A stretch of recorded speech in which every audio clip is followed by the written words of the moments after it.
glória a Deus aqui nessa noite? Alguém tem dois motivos para dar glória a Deus? Não fique chateado comigo, mas além de mim, alguém tem mais de dois motivos para dar glória a Deus aqui? Aleluia! Aproveitando que os irmãos estão de pé, abra sua Bíblia comigo, primeiro livro dos Reis, capítulo de número 18. Primeiro livro de Reis, capítulo de número 18. Enquanto os irmãos procuram, eu quero externar minha alegria de estar mais uma vez aqui nessa casa. Deus abençoe a vida do pastor Raimundo, pastora Jaciara, esse casal muito abençoado. Presbítero Álvares, bom rever muitos irmãos aqui. Estou vendo muitos rostos conhecidos aqui. Eu não vou falar o nome de todo mundo, tá? Mas é muito gratificante retornar aqui, servir essa igreja através da palavra de Deus.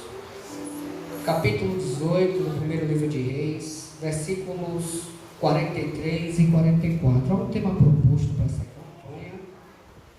A nuvem é pequena, mas Deus é. Aleluia. Diz assim o texto, acompanha comigo, versículo 43. E disse ao seu moço: sobe agora e olha a banda do mar. E subiu e olhou e disse: não há nada. Então disse ele: torna lá 7 vezes. E sucedeu que a 7ª vez disse: eis aqui uma pequena nuvem, como a mão de um homem, subindo do mar. Então disse ele: sobe e diz a Acabe: aparelha o teu carro e desce, para que a chuva não te apanhe. E você diz: glória a Deus. Glória a Deus. Pode tomar assento em nome de Jesus. Aleluia.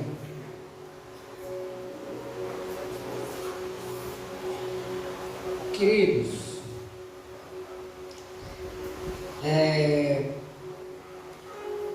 eu sempre tenho dito que nós estamos vivendo um tempo em que a teologia moderna, ou a forma de se pregar o evangelho nos nossos tempos, está, como posso dizer, produzindo crentes não salvos. Por que você está falando isso, Ivanilson? Primeira coisa que nós temos que compreender é que a Bíblia não é um livro romântico, apesar de ter a maior história de amor de todos os tempos. A Bíblia é um livro de batalhas, a Bíblia é um livro de guerras. E Efésios capítulo 6, quando o apóstolo Paulo vai fazer uma correlação entre o cristão, ele vai usar a figura, como metáfora, a figura de um soldado romano do primeiro século. E é um texto muito conhecido, quando ele diz: tomai toda a armadura de Deus, e vai citando ali as armaduras, fazendo uma correlação com as indumentárias que os soldados usavam no primeiro século. O que o apóstolo Paulo está dizendo aos irmãos da igreja de Éfeso ali é que servir a Deus e levar uma vida cristã séria indica que nós iremos enfrentar batalhas, e são batalhas diárias.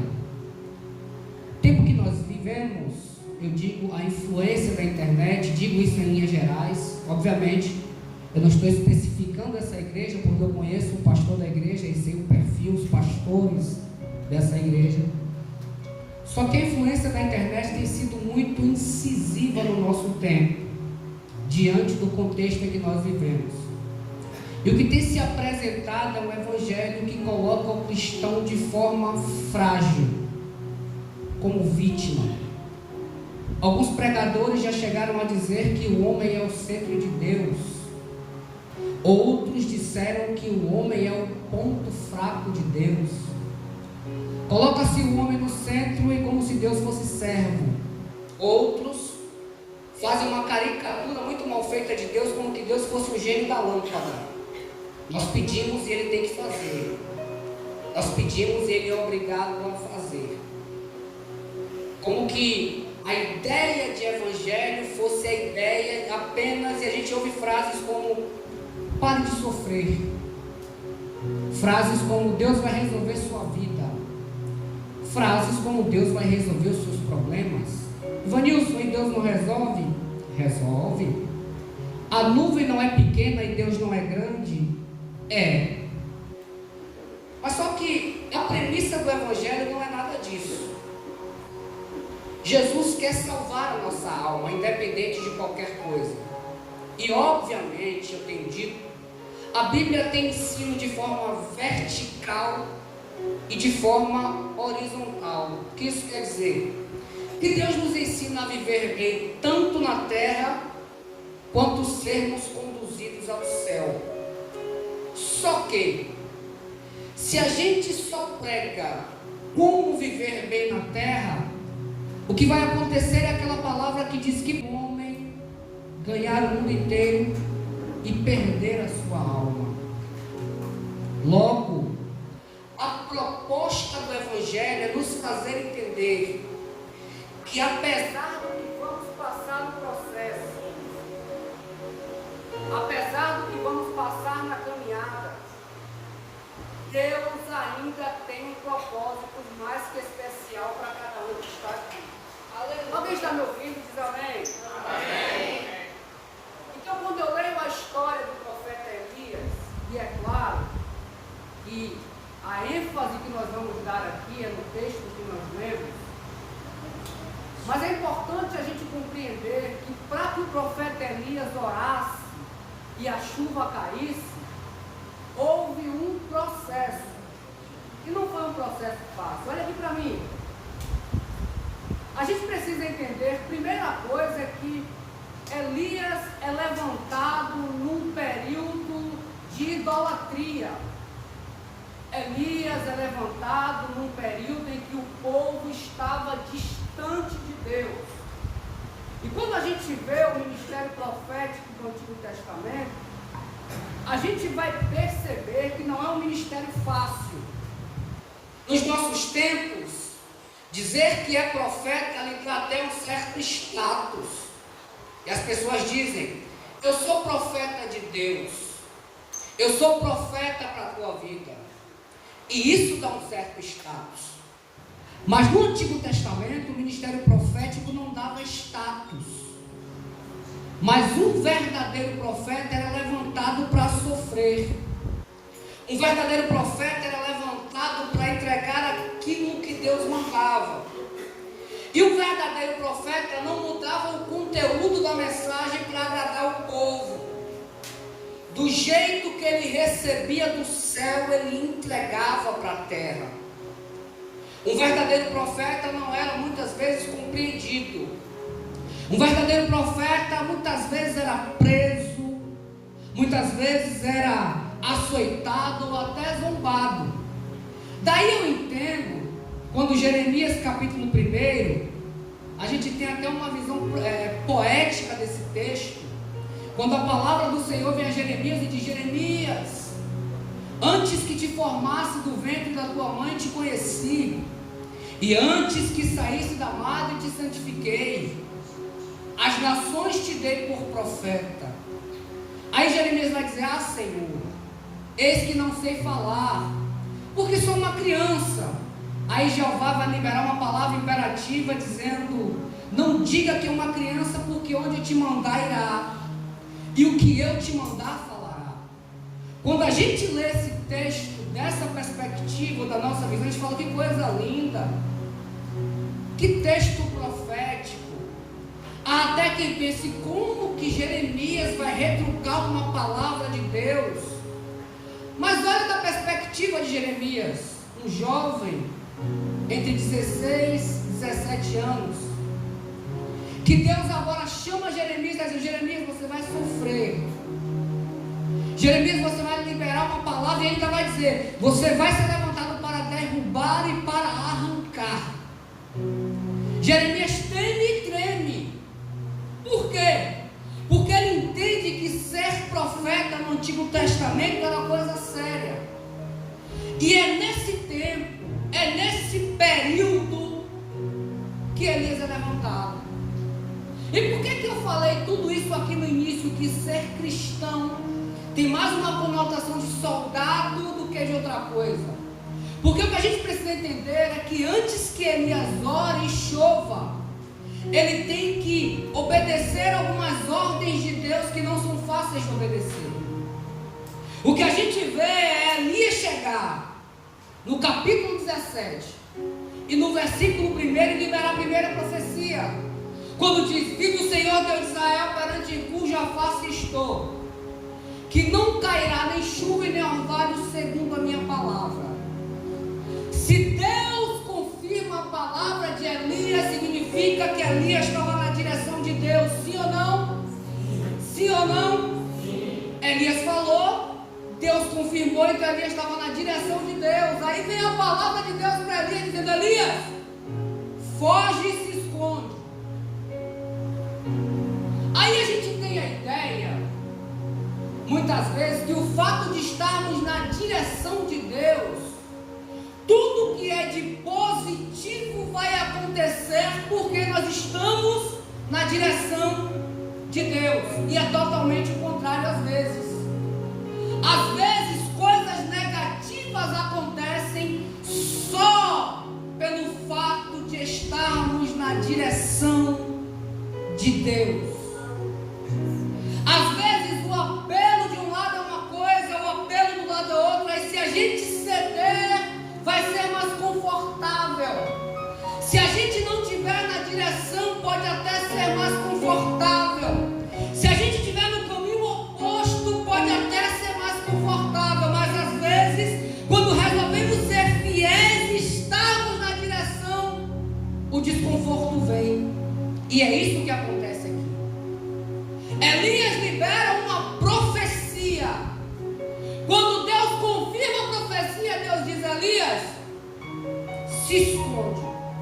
Agora me diga, qual é o profeta que tem a palavra de Deus na boca que quer se esconder? Qual é o profeta que sabe que está na direção de Deus, está com uma mensagem direcionada por Deus e quer se esconder? Será que alguém aqui queria? Não. A ideia é: eu tenho certeza, eu estou na direção, Deus confirma o que eu falo, então eu vou me apresentar. Mas aqui é o oposto.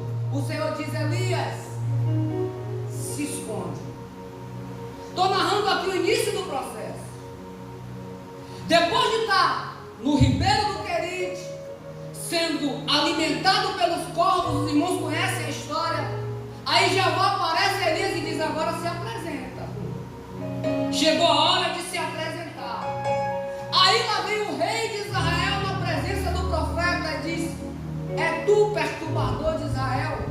Irmãos, eu estou falando de alguém que tinha autoridade para mandar decapitar Elias. Acabe tinha essa autoridade. Quando ele olha para ele e diz: Elias, tu és o perturbador de Israel? Ele diz: perturbador é tu, a tua casa e a casa de teu pai. Elias é o tipo de profeta, irmãos, que não está preocupado com posição. Elias é o tipo de profeta que não está preocupado com a quem ele vai dizer ou o que ele vai profetizar. Elias era o tipo de profeta que ele dizia o que Deus mandava, aconteça o que acontecesse. Quando ele faz a proposta, e eu amo esse texto, que ele chama Acabe, eu vou adiantar porque os irmãos conhecem a história, para fazer o duelo no Monte Carmelo. É interessante porque quando estão ali ele e os profetas, e eles, irmãos, sabem, ele libera a palavra e diz: os profetas de Baal clamarão primeiro e depois eu vou clamar. Os profetas de Baal começam a clamar ali, e clamam, e clamam, e clamam, e nada acontece. Quando Elias vai clamar a Deus, é lindo o texto, eu não sei se os irmãos já repararam isso no texto. O texto vai dizer: e Elias reparou o altar do Senhor que estava quebrado. Tem versões que diz o altar do Senhor que estava em ruínas. 18 e 30 de 1 de Reis. O texto é Então o que o texto nos leva a entender? Que Elias não utiliza o mesmo altar que os profetas de Baal utilizaram. Tinha um outro altar ali que não era utilizado e que, portanto, estava em ruínas, estava quebrado. Por quê? Por falta de utilização. Só que Elias, ele entende que Deus não aceita sacrifício em altar de Baal. Não adianta sacrificar para Deus em altar de Baal. A exclusividade para Deus não está só na adoração, mas está no altar também. Vou repetir. A exclusividade para Deus não está só na adoração, mas está no altar. Deus é exclusivista na adoração. O que significa? Que Deus não aceita adoração dividida. Deus não aceita adorar a Deus e adorar a Baal. Só que sabe o que é interessante aqui? Quando Elias vai reparar o altar do Senhor, é só ler o texto. A partir do versículo 31, Elias vai gastar 6 versículos reparando o altar. Pega as pedras, apronta o sacrifício, manda jogar água, manda fazer o rego. São 6 versículos aprontando o altar e 1 versículo para orar. Elias passa 6 versículos para aprontar o altar, para arrumar o altar, e 1 versículo para orar. O que a gente aprende aqui, irmãos? Que às vezes vale muito mais a pena gastar tempo arrumando o altar do que gastar tempo em oração. Escute, não estou anulando aqui o tempo de oração, estou falando de um contexto específico. Porque o que é que o texto nos ensina? Não adianta orar muito se o altar não estiver arrumado. Não adianta fazer essa campanha se o altar não estiver arrumado. Porque vem campanha, vai campanha, sobe monte, desce monte. Se não gastar tempo em organizar o altar, Deus não vai responder com fogo. Então Elias mostra: preciso arrumar o altar. O altar tem que estar arrumado. E a oração é simples, irmão. A oração é muito simples. Porque quando o altar está arrumado, não precisa de muita coisa, muita eloquência. Escuta uma coisa, deixa eu abrir um parêntese aqui. Às vezes a gente se preocupa em orar, e tem muita gente que acha que orar é ter eloquência, que orar a gente precisa de um vocabulário bonito. Irmão, Deus não está preocupado com nada disso. Na oração do Pai Nosso, lá tem uma concepção teológica de como se orar, ok, a gente entende tudo isso, mas o que Deus quer é que nós venhamos rasgar a nossa alma perante o altar de Jesus, porque Ele responde. Aleluia. Quando Elias ora, o fogo desce, a gente conhece a história. Aí ele vai descer, e aqui agora, o que acontece? Ele vai fazer uma segunda oração. E a gente chegou no texto proposto aqui. Quando Elias dobra os seus joelhos, ou melhor, coloca o seu rosto entre as pernas e manda o seu moço: vai lá, olha na banda do mal, o que você vê? Ele vai e volta e diz: Senhor, não vejo nada. Aí Elias vai dizer: torna lá 7 vezes. Então o texto indica que ele vai a primeira, segunda, terceira, quarta, quinta, na 7ª vez. 7ª vez. Ele vê uma nuvem pequena, do tamanho da mão de um homem. 7ª vez. A primeira lição que a gente aprende aqui: Elias mandou quantas vezes? Quantas vezes? 7. O moço seguiu exatamente a instrução que o profeta deu, sim ou não?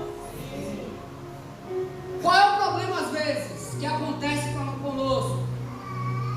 É que a gente sabe o que tem que fazer, só não faz o que deve ser feito. Nós sabemos o que temos que fazer, porque a instrução já foi liberada, irmão. A palavra já foi liberada. A profecia já foi liberada. Deus já desenhou o caminho. Só que a gente não faz o que tem que fazer. Então, Senhor, me dá vitória. Senhor, resolve o meu problema.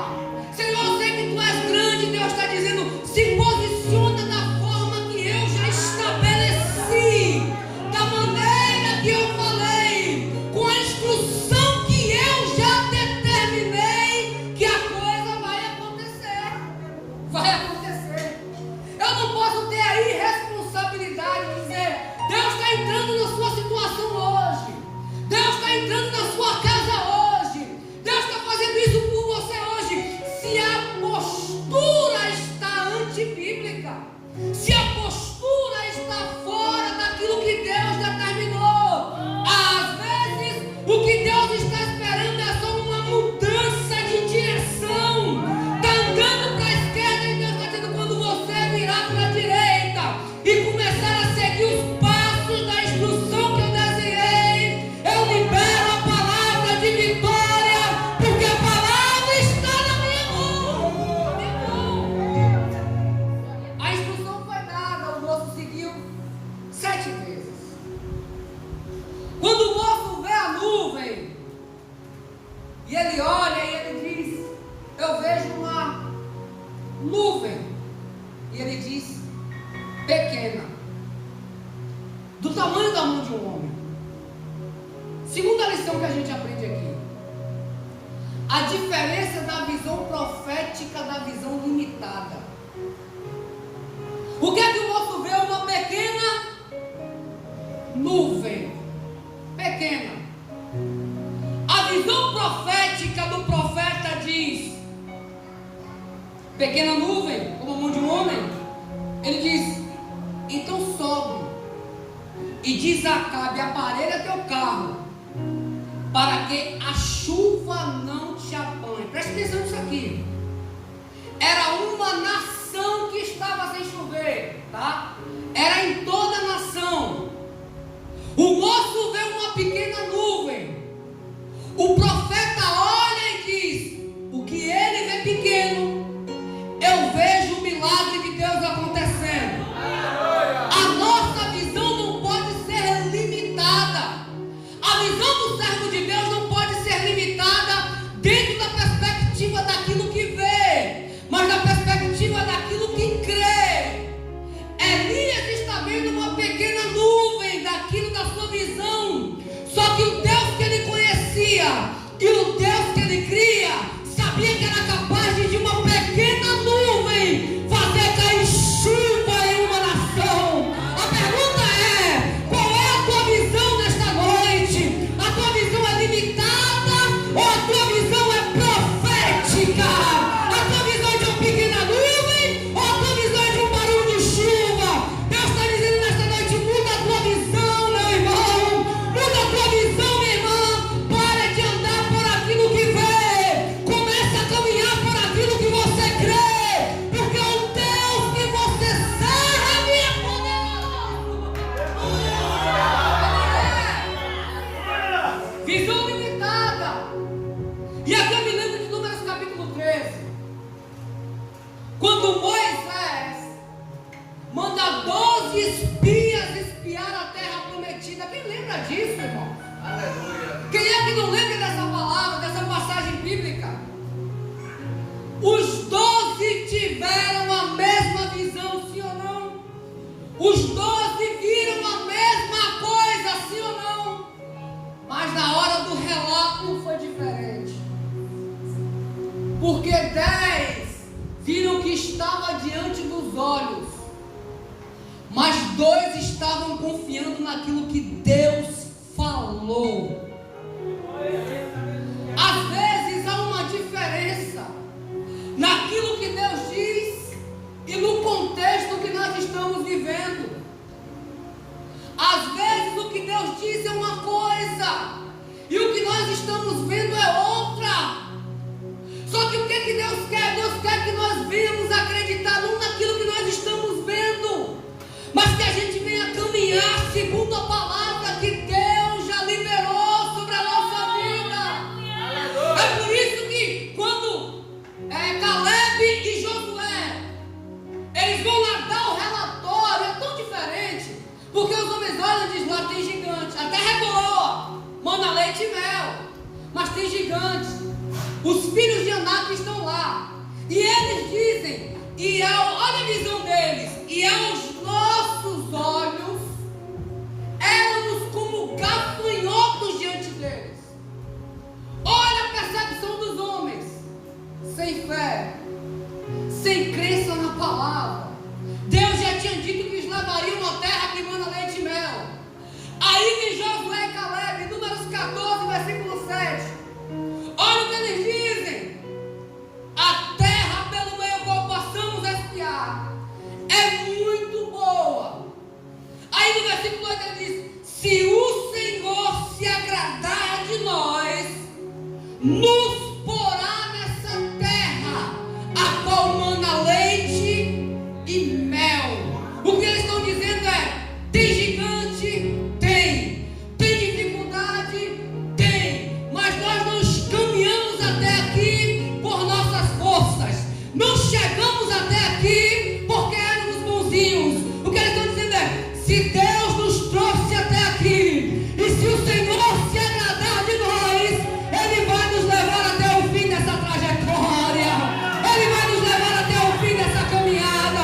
Irmão, olha aqui para mim. Quantas lutas você já passou? Quantas dificuldades você já enfrentou? Às vezes a pergunta do inferno é: onde é que ele encontra força? Onde é que ele encontra força? Já chorou tanto, já derramou tanta lágrima, mas nós estamos aqui porque nós somos a frustração do inferno. Quando Satanás olha e diz: agora ele para, agora ela para, agora eu acabei com o projeto, Jeová vem sobre nós, nos dá uma injeção de ânimo, e olha você aqui, olha você aí, você não vai ficar no meio do caminho, não vai. Visão profética. Terceira lição que nós aprendemos aqui: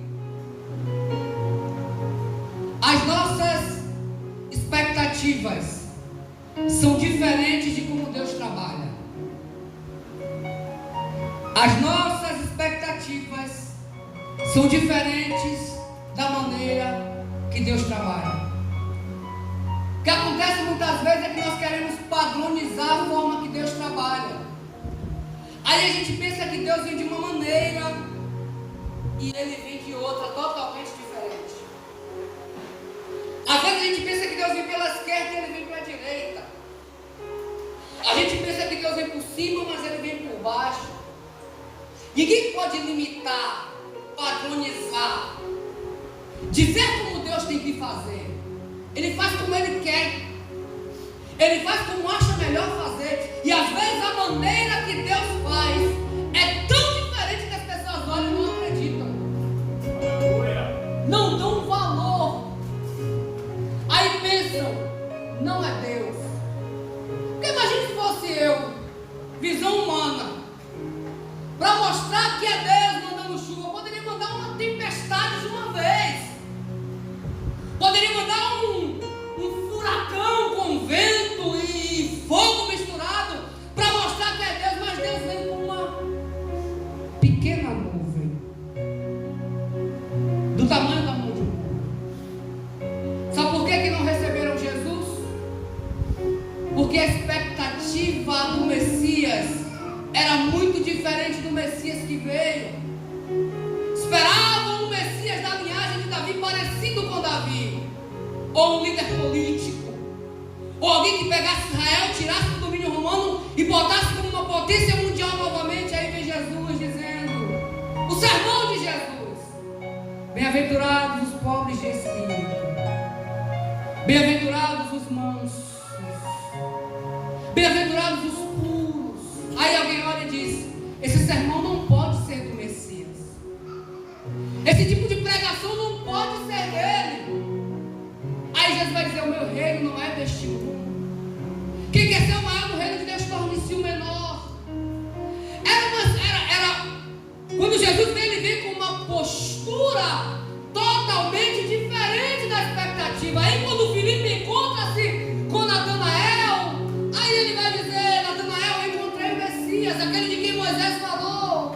Aí ele vai dizer: quem é? Jesus do Nazareno. Ele vai dizer: pode vir alguma coisa boa de Nazaré? Expectativa. Precisamos entender uma coisa: Deus trabalha de maneira que nós não conhecemos. Deus trabalha de maneira que nós não sabemos. É por isso que nós às vezes podemos perder grandes coisas por ser precipitado em palavras. Irmãos, deixe Deus trabalhar, porque Ele sabe exatamente o que está fazendo. A nossa visão é limitada. A gente só enxerga o hoje. Deus me viu hoje, Deus já me viu amanhã, Deus já me viu daqui a 10 anos. Ele sabe exatamente o que é melhor para mim. Ele sabe exatamente o que é melhor para você. Então quando Deus colocar a mão, não ache que deve tirar a mão de Deus. Deixe Deus trabalhar da forma que Ele quer trabalhar. Expectativa. Quarta lição que eu aprendo aqui. Estou caminhando para a conclusão. Valorize os pequenos começos. Valorize as pequenas coisas. Nós temos o hábito, vou usar essa expressão, de quando nós estamos em uma expectativa. Eu sei que todo mundo aqui está numa campanha, todos aqui têm um propósito. Só que no desenrolar desse propósito, dessa busca, na nossa mente, a gente tem a ideia de que Deus vai mudar a coisa do dia para a noite. Às vezes é assim. Como disse, Deus trabalha como quer. Só que tem situações e tem milagres que acontecem que Deus vai fazendo de forma progressiva. Repita comigo: progressiva. No 3, 1, 2, 3. Deus vai fazendo de forma progressiva. Só que quando eu vejo uma pequena mudança, uma pequena transformação, um sinal do que vai acontecer, em vez de eu comemorar, ser grato, jubilar, eu murmuro. Eu olho e digo: Deus só fez isso até agora. Deus só está começando, já tem semanas, meses e anos, e as pequenas mudanças estão acontecendo, e a gente não valoriza, a gente não comemora, a gente não jubila, a gente não agradece. A nuvem aqui a nuvem pequenas coisas. Às vezes a gente quer começar a fazer alguma coisa, me permite abrir um parêntese aqui, e nós achamos que Deus vai começar a fazer algo na nossa vida de maneira grande. Irmãos, todos que foram grandes um dia foram pequenos. Tudo que se tornou grande um dia começou pequeno. E às vezes o propósito de Deus na nossa vida não começa a se cumprir, ou não começou. Sabe por quê? Porque nós estamos esperando algo grande acontecer, algo extraordinário acontecer. E Jeová está dizendo: comece com pequenas coisas, valorize pequenas coisas, valorize aquilo que aos seus olhos é simples demais, mas que para Deus tem um peso de glória muito poderoso. Lembra daquela mulher chamada Dorcas? O que Dorcas fazia, irmãos? Dorcas pregava? Não. Dorcas profetizava? Não. O que Dorcas fazia? Dorcas costurava para as viúvas. Quando ela morre, Pedro é chamado, que Pedro chega lá, as viúvas chorando, mostrando a Pedro as roupas que Dorcas costurava, e Pedro olha e diz: não tem jeito. Aí eu acredito que o Espírito brada no coração de Pedro e diz: vai lá e ora. Bradou, eles oram, e Pedro orou e Dorcas ressuscitou. Talvez se Dorcas vivesse nos nossos dias, muita gente não dava importância. Talvez se Dorcas vivesse nos nossos dias, muita gente olhava e não valorizava. Mas os céus, que vê diferente de como a terra, olha para Dorcas e diz: o que ela faz é importante, o que ela faz é relevante. Ressuscita ela, Pedro, porque ela precisa continuar a obra da terra. Coisa simples, Deus. Pequenos começos. Parábola dos talentos. E eu fecho esse tópico. Senhor vem, Mateus capítulo 25. A um entrega 5 talentos, a outra entrega 2 e a outra entrega 1. O que o Senhor entrega 5, granjeia mais 5, 10. O que o Senhor entrega 2, granjeia mais 2, 4. O que Ele entrega 1, enterra. Eu vejo no texto aqui uma coisa tão interessante, que o que eu tenho que aprender, eu estou falando de pequenas coisas ainda, tá? Que o que eu tenho que aprender é a dar o meu melhor. E o meu melhor não é o melhor do pastor Raimundo. O meu melhor não é o melhor do presbítero Álvares, não é. O meu melhor é o melhor de Ivanilson. E o que acontece nesse texto aqui? O que recebeu 5 granjeou mais 5. O que recebeu 2 podia dizer: eu preciso granjear mais 8, porque eu tenho que alcançar o que granjeou 10. Só que ele entende que o que recebeu 5 granjeou mais 5, porque a capacidade dele era granjear mais 5. O que recebeu 2 granjeou mais 2, porque a capacidade dele era granjear 2. Qual era o melhor dele? Entregar 4. Qual era o melhor do que recebeu 5? Entregar 10. Então o que recebeu 5 não podia entregar 9. O que recebeu 2 não podia entregar 3. O que recebeu 1, numa mente humana aqui, era o mais fácil, irmão. Só precisava granjear mais. O que é que ele faz? Ele enterra. E aqui eu falo em tese, tá? De uma visão do texto. É possível, estou falando de pequenas coisas, é possível que ele tenha olhado para alguém que ganhou 5 e diz: aquele ganhou 5 é mais importante do que eu. É possível que ele tenha olhado para aquele que ganhou 2 e aquele ganhou 2. O trabalho dele é mais importante do que o meu. O que ele ganha 1, ele olha e diz: isso aqui não é importante não. Isso aqui é simples demais. Se é simples demais, é pequeno demais, eu não preciso granjear. Eu vou enterrar. Porque ele se compara entre os que ganharam 5 e o que ganhou 2. E ele enterra. Quando o Senhor volta, o que entregou 10 e o que entregou 4, a palavra liberada é a mesma. Bem-estar, servo bom e fiel. Ele podia dizer para o que ganhou 10 uma palavra, e para o que ganhou 4 outra, mas não. O Senhor entendeu que cada um deu o seu, cada um deu o seu. Aí o que enterrou, a gente sabe qual foi o final. Aí fica uma pergunta no ar: está dando o seu melhor, irmão? O seu melhor. O seu. Porque se a gente quer o melhor de Deus nessa campanha, e a gente só quer, né? Deus me dê, e Ele pode dar.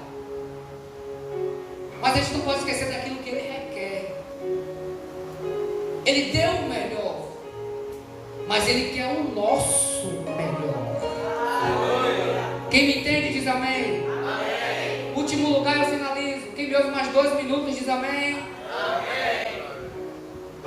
Deus usa coisas pequenas para realizar coisas extraordinárias. Deus usa coisas pequenas para realizar coisas extraordinárias.